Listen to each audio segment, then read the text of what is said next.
Hello, this is Greg from Mystery Honey. Today I'm going to be preparing a queen for sale. I'm going to be meeting a gentleman later and giving him one of my newly mated queens. I'm probably going to choose the one over here because it's the biggest and the best looking as well. Always remember, if you're selling a queen, always make sure that you're giving a good product, giving a good queen to someone, because they're paying you good money. And it's important to make sure someone gets the money's worth. If you were to give them a crap queen, then they'll end up never coming back to you. If you give them a good queen, then chances are they'll come back to you if they ever need another one or if they ever need a nuke. So whenever I sell a queen or sell a nuke, I try and give a person the best that I can find out of the whole lot. If I've got no really good ones available, then I let them know, and I then set up doing another set of queen rearing, just so I can get those best queens that I can possibly get and give them to them. Anyway, first port of call is setting out the cage. So I get these cages with large tabs, so you can get some that have like separate tabs. Excuse how gross it is. This is the type of cage that I got when I got those imported queens. As you can see, there's two channels there. They've got a smaller one so the worker bees can come out, and a big one so the queen can come out. I know a few people who also got queens in these cages, and sometimes the queen got stuck in these cages and died. So I don't use them. I go for queen cages like this, which have a single tab. The queen will be released at the same time as the workers that are in here, and they all come out at the same time. And I think that that's much better. There's less chance of the queen getting stuck in that, and I think it's a bigger surface area for the bees in the colony to actually be able to eat at, rather than down a narrow passage. Right, so what I'm going to do is I'm going to go to the nucleus colony, I'm going to find the queen, and I'm going to cage her in here with some retainer bees, so 3 or 4. You don't need a lot of bees to go in with her, but you do need some, because they need to be able to eat the fondant from this side and pass it to her so she can keep fed. I don't have to worry too much about that anyway, because I'm meeting the guy today, and he's going to try and put the queen in the cage inside his queenless hive today. So really you need a lot of bees in there if it's going to be going in the post, or if it's traveling anywhere, or it's going to be a few days before you're putting it in the hive. But as soon as you put the queen inside the hive, the bees inside that colony will start to feed her if they can. Right, let's get cracking and find that queen. So if you've watched this Thursday's long form video, you'll have seen that this is one of those nukes of mine, where the queen's emerged and she's mated. This was the first one I checked, and she's mated well. I found her and I marked her. So just a quick tip before I start trying to find her. When you've got the queen cage, first of all, put fondant in this area here. This can be baker's fondant of any kind. What you want to do is you want to make sure that it's nice and flat. So I don't know if you can see that. See how flat it is there? I want to make sure that it kind of overlaps a little bit in there. That's just so it's as full as possible, because what you don't want is the bees to eat it down and have a straight passage straight through to the queen. You want to give them as much time as possible. So that's the first job. Second job is to put this sliding door on. So what I tend to do is I tend to keep it so it's just enough space for my thumb to cover it, like that. So I'm going to pick the queen up with this queen catcher. And then when it comes to the worker bees, I can be a bit more relaxed about them, because I don't have to worry too much about squishing them. They're very hardy, and they're not easy to damage. So what I'm going to do is I'm just going to pick them up by the wings. So you have to wait till they're face away and pick them up by the wings. Get on you. Like that. See? All you do is just pop them in the cage. But I'm not going to do that yet. I'm just going to wait until I've got the queen in there, and then I can start doing that. So I'm just going to put this up here out of the way. I'm going to start trying to find the queen. So you don't want to shake any frames, because if the queen is on any of these frames, she'll get shaken off.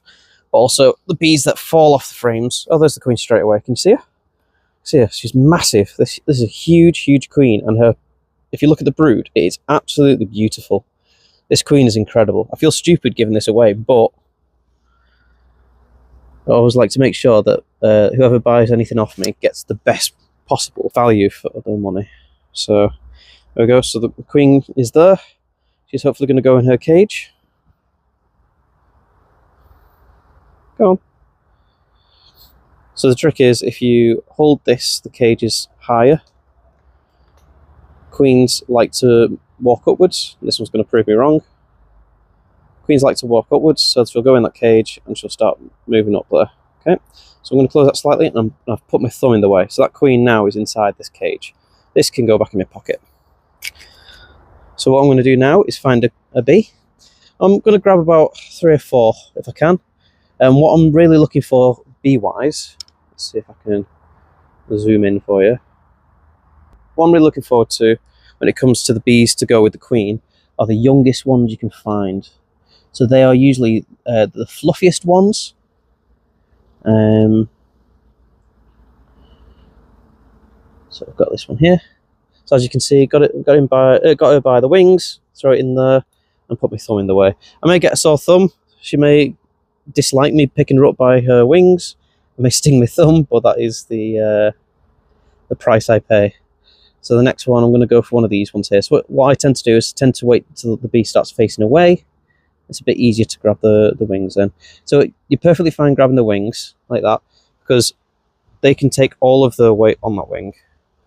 Because that's how they fly. So they fly via the wings. So they can hold their own weight via those wings. So I think I'm going to do 2 more if I can.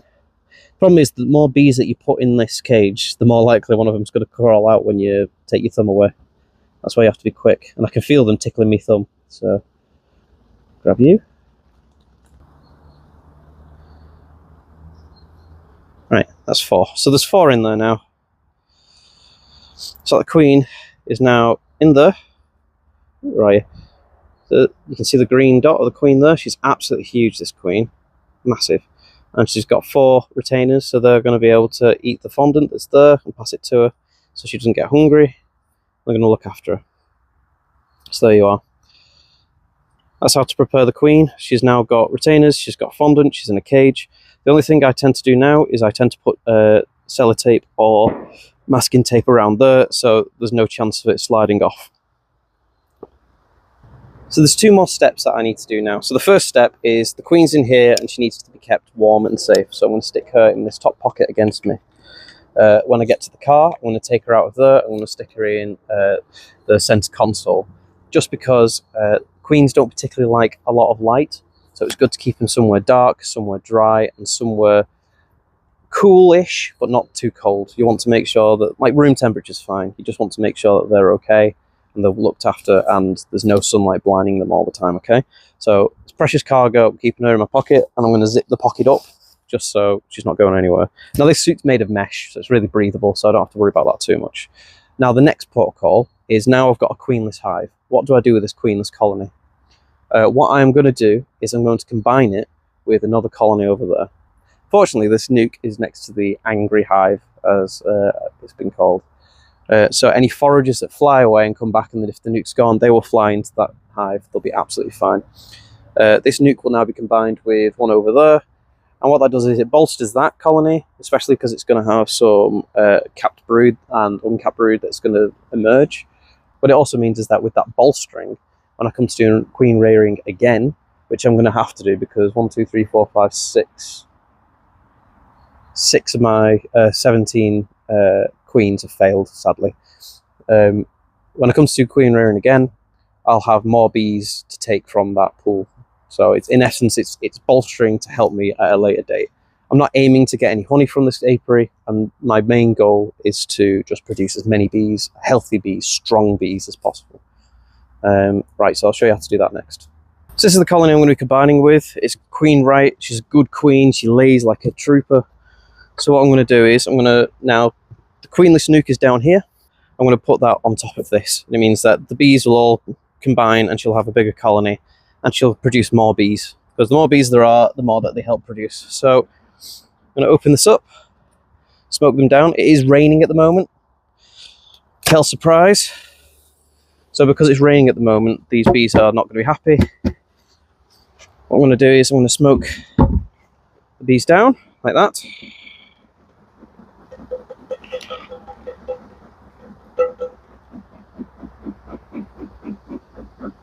Come on, put you out the way.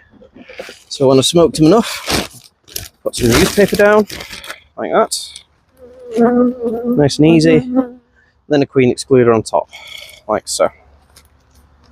The queen excluder is pretty much just there to hold the newspaper in place. Make sure it's nice and seated, and then we're going to pop some holes through the newspaper. Not many, doesn't have to be a lot, just enough that the bees can get a good grip. There we go.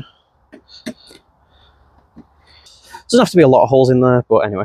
So what I'm going to do is, just for ease of use, this colony here is on a detachable brood box. So if you look, that colony is in there. I think this may have been produced from this colony originally. So all they're doing is going back to the mother. So all I do is I knock the bees off.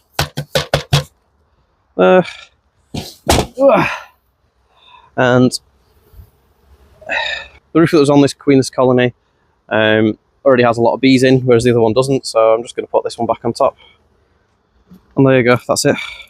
I just need to leave that for a week now. So that means that these bees will emerge and this newspaper will be eaten away, and then they'll just combine, and it's nice and easy. It's a good way of making sure that if you sell a queen, that the colony isn't going to produce a load of swarm cells or produce a lot of queens that you don't have any control over. So doing this, it means that this is now going to be one colony, and I can come back and I can take this off another time with some fresh brood in there, and I've got myself a new nuke for queen rearing. So that's an important thing. But yeah, I think that's it.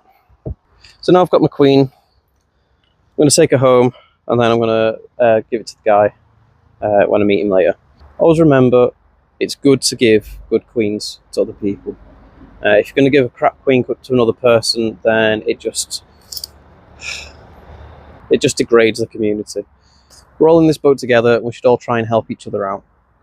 If you produce an excess queen and she's laying really well, and you don't really want another colony, then just send an email out to, I don't know, your local BBKA or on your local community group like I tend to do, and see if anyone's interested. Sure, you can sell them for 30 quid, whatever, but you can also give them away as well. There's no problem with that. In case you're interested, I have 2 Facebook groups.